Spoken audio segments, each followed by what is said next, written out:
மனிதர்கள் வாழற இடத்துக்கு பேரு வீடு, தெய்வம் இருக்கிற இடத்துக்கு பேரு கோவில், ஆலயம், இப்படி எல்லாம் சொல்லுவாங்க. ஆலயம், கோவிலுக்கு இன்னொரு பேரு ஆலயம்.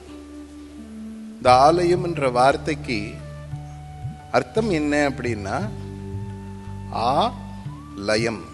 இந்த வார்த்தையை ரெண்டா பிரிக்கலாம்.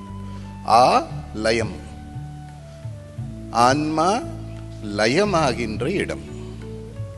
ஆலயம், லயம் என்றால் இணைகருதல், சேருதல், இதுக்கு பேரு லயம். ஆ என்றால் ஆன்மா, ஆன்மா லயிக்கின்ற இடம்.